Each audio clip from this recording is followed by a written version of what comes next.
Does the gentleman from New York, Mr. Nadler, seek recognition? Madam Speaker, pursuant to House Resolution 41, I call up House Resolution 24 and ask for its immediate consideration in the House. The clerk will report the resolution. House Resolution 24, resolved that Donald John Trump, President of the United States, is impeached for high crimes and misdemeanors, and that the following article of impeachment be exhibited to the United States Senate.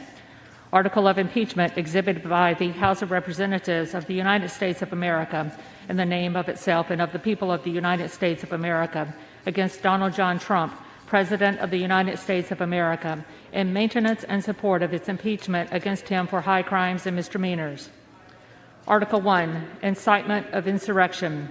The Constitution provides that the House of Representatives shall have the sole power of impeachment, and that the President shall be removed from office on impeachment for and conviction of treason, bribery, or other crimes and misdemeanors.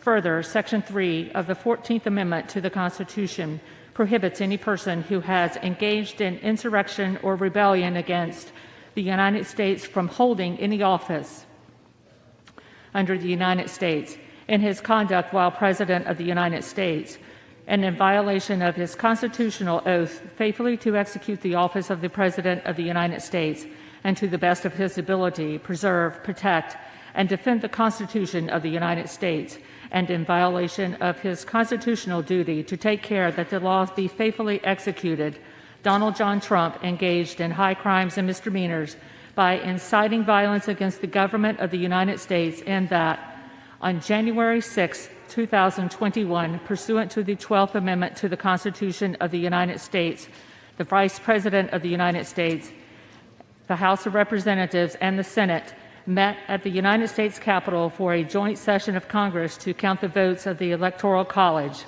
In the months preceding the joint session, President Trump repeatedly issued false statements asserting that the presidential election results were the product of widespread fraud and should not be accepted by the American people or certified by state or federal officials. Shortly before the joint session commenced, President Trump addressed a crowd at the Ellipse in Washington, D.C. There, he reiterated false claims that we won this election and we won it by a landslide. He also willfully made statements that, in context, encouraged and foreseeably resulted in lawless action at the Capitol, such as, if you don't fight like hell, you're not going to have a country anymore. Thus incited by President Trump, members of the crowd he had addressed, in an attempt to, among other objectives, interfere with the joint session's solemn constitutional duty to certify the results of the 2020 presidential election, unlawfully breached and vandalized the Capitol, injured and killed law enforcement personnel, menaced members of Congress, the Vice President, and congressional personnel, and engaged in other violent, deadly, destructive, and seditious acts. President Trump's conduct on January 6, 2021 followed his prior efforts to subvert and obstruct the certification of the results of the 2020 presidential election. Those prior efforts included a phone call on January 2, 2021, during which President Trump urged the Secretary of State of Georgia, Brad Raffensperger, to find enough votes to overturn the Georgia presidential election results, and threatened Secretary Raffensperger if he failed to do so. In all of this, President Trump gravely endangered the security of the United States and its institutions of government. He threatened the integrity of the democratic system, interfered with the peaceful transition of power, and imperiled a co-equal branch of government. He thereby betrayed his trust as president to the manifest injury of the people of the United States. Wherefore, Donald John Trump, by such conduct, has demonstrated that he will remain a threat to the national security, democracy, and the Constitution if allowed to remain in office, and has acted in a manner grossly incompatible with self-governance and the rule of law. Donald John Trump thus warrants impeachment and trial, removal from office, and disqualification to hold and enjoy any office of honor, trust, or profit under the United States. The resolution shall be debatable for 2 hours, equally divided and controlled by the chair and the ranking minority member of the Committee on the Judiciary.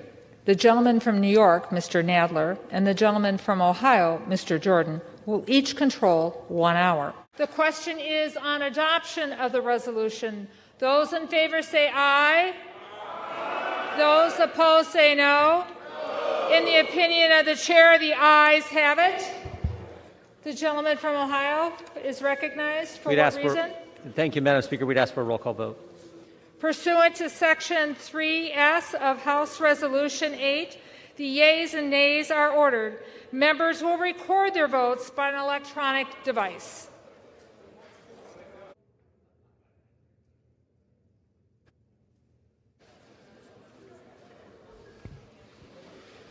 On this vote, the ayes are 232, the nays are 197.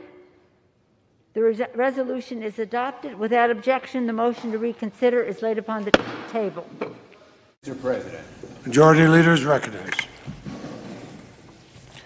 Mr. President, in a moment, I will call up a resolution to govern the structure of the second impeachment trial of Donald John Trump.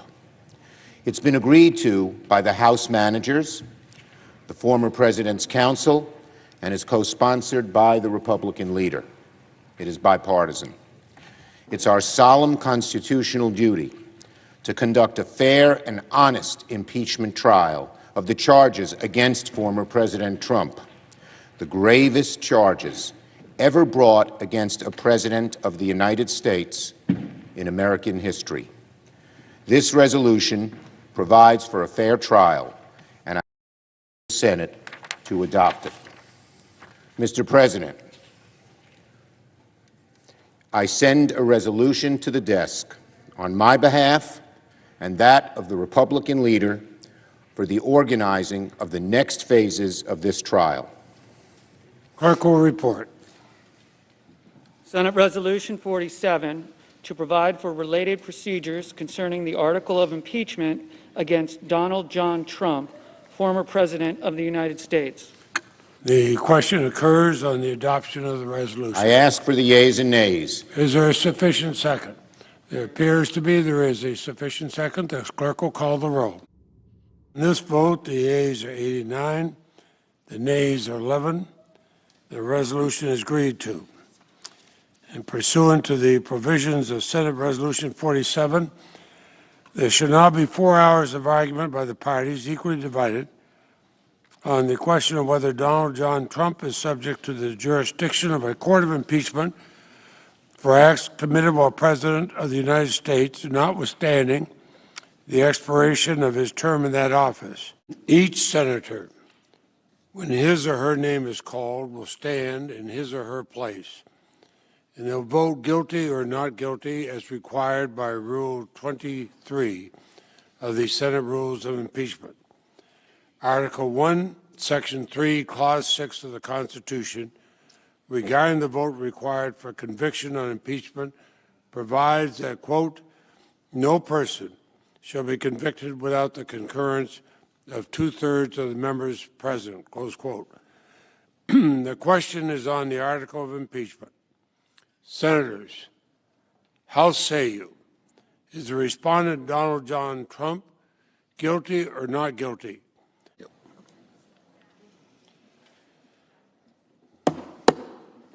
The yeas are 57. The nays are 43. 2/3 of the senators present not having voted guilty.